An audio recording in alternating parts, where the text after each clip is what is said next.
Hi, I'm Mike Gassewitz, CEO of TriCert. Welcome to another episode of InFocus. Today, we're going to talk about our energy and materials sector, all part of our QSect investment approach. And joining me is Grayson Waechter, the portfolio manager responsible for this sector. Welcome, Grayson. Great to be back. Okay, so let's dive into it. You know, their results, fundamentals, so to speak, and then talk about the markets and how they reacted. Maybe from a business perspective, how was the last quarter?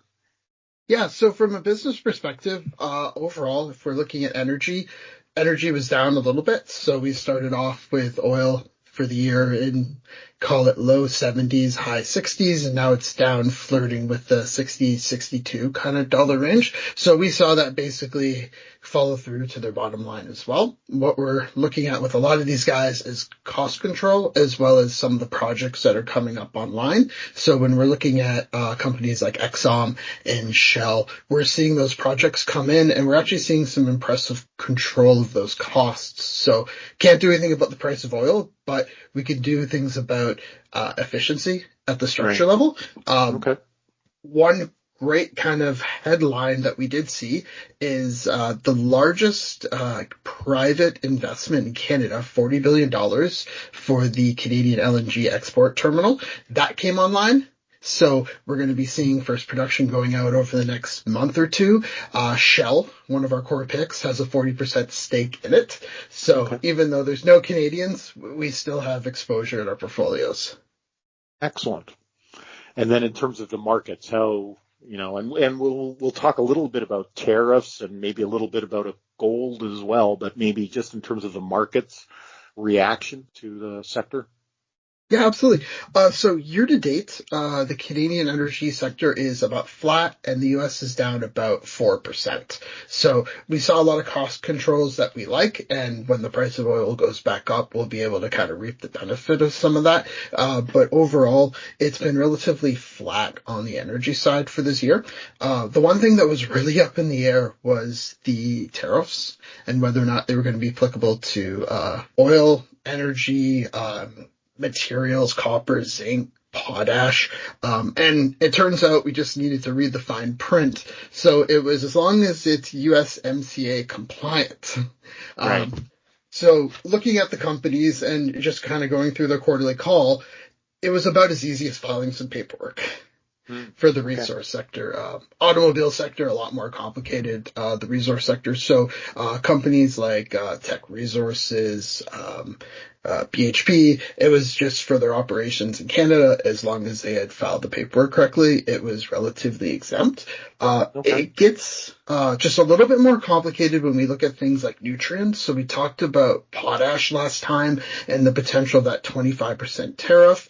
Same fine print, as long as it's USMCA compliant, with one little bit of a caveat. So if it's been put into more of a finished nitrogen product, they're still wanting 10% tariffs on that. So there is a little bit of a knock-on effect.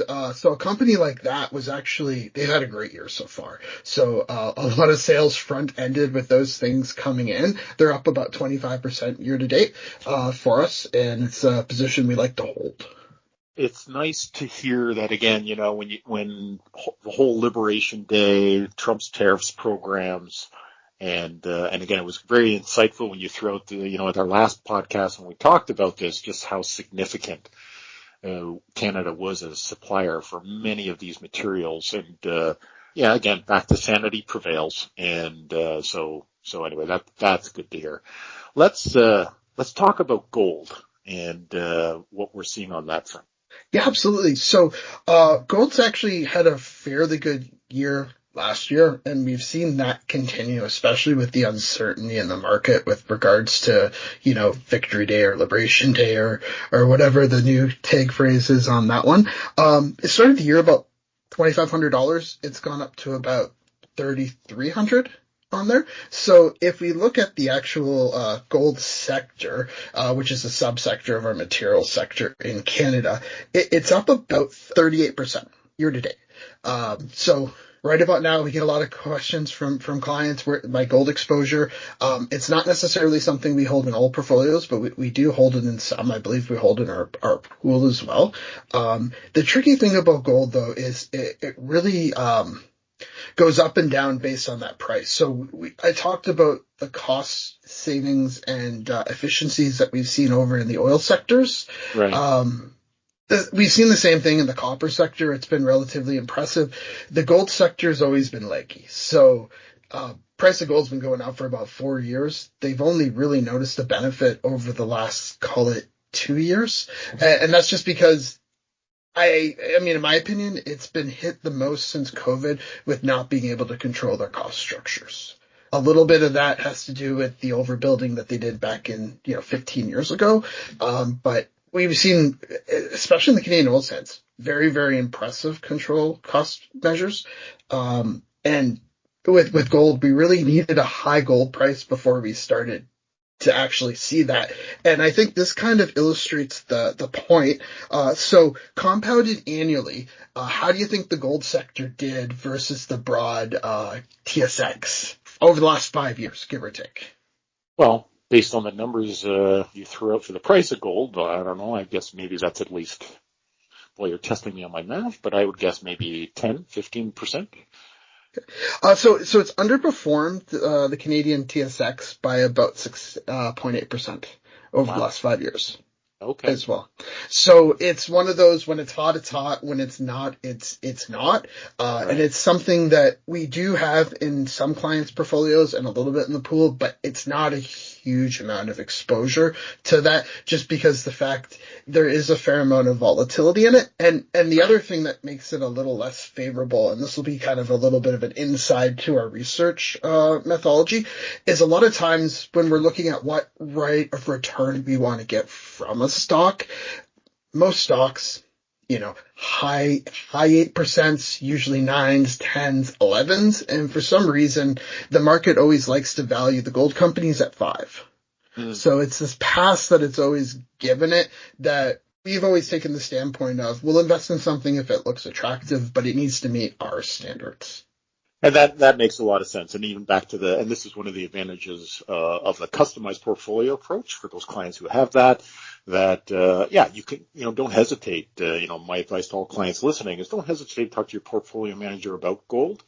Some people, have their own personal opinions, and for sure, we have our thoughts as to, when it might be applicable and when it might not. But that's definitely good insight, Grayson. Looking forward, anything you're watching in the sector that you specifically have, you and the team have your eyes on? Yeah, so there's two things that we are looking at. One is our Canadian oil sands exposure. So right now it's very, very little. We do see Canadian oil sands being a little bit higher risk, only because when you compare it to a company like Exxon that's global, if anything politically happens that makes it harder for them to get their oil to the market, they can pivot fairly easily. But we do look at it to actually see, how attractive is it right now? Is it giving us that risk-adjusted premium that we might need over the international players? So that's one thing that we're looking at excitedly into the market. I know we have a lot of clients now from Alberta, kind of wondering where is that exposure, and it is something that we are looking at. And then the other thing that we're looking at with regards to the portfolio is just the pipelines, and a little bit with regards to how to position the portfolios to get a little bit more exposure to natural gas.